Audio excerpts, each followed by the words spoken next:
Tim Forensik Bidang Kedokteran dan Kesehatan Bidokes, Polda Sulsel memastikan bahwa pengacara Rudi Esgani meninggal dunia akibat ditembak.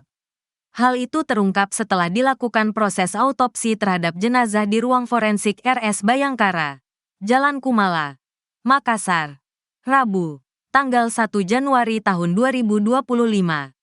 Hasil otopsi korban mengalami luka tembak di bagian muka bawah mata kanan, kata Kabid Humas Polda Sulsel Kombes Pol Didik Supranoto saat ditemui wartawan di kantornya, Kamis, tanggal 2 Januari tahun 2025.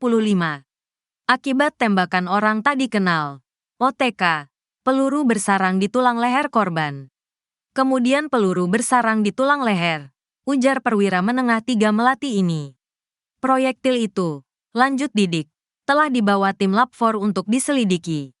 Tim Laboratorium Forensik Polda Sulsel melakukan olah tempat kejadian perkara, TKP, penembakan pengacara Rudi Esgani di rumahnya, Desa Pattuku Limpu, Kecamatan Lapariaja, Kabupaten Bon, Rabu, tanggal 1 Januari tahun 2025, sore.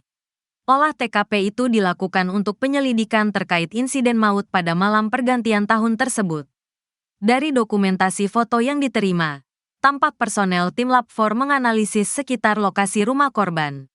Selain itu, sekeliling rumah korban juga telah dipasangi garis polisi. Direktur Reserse Kriminal Umum, Dirkrimum, Polda Sulsel Kombes Pol Jamaluddin Farti yang dikonfirmasi mengaku telah mengerahkan tim khusus untuk menyelidiki kasus ini. Dari Lab 4 Polda juga diturunkan untuk backup olah TKP. Tim Resmob Polda juga backup untuk pengungkapannya. Jelas Kombes Pol Jamaluddin Farti kepada Tribun. Sejauh ini, lanjut Jamal, pihaknya masih menunggu hasil autopsi yang dilakukan Bidokes Polda Sulsel. Tujuannya, untuk mengetahui apakah terdapat proyektil peluru di tubuh korban atau tidak. Nanti menunggu dari hasil autopsi RS Bayangkara. Jika ada proyektil dalam tubuh korban, maka itu yang akan diperiksakan di Lab 4, jelasnya.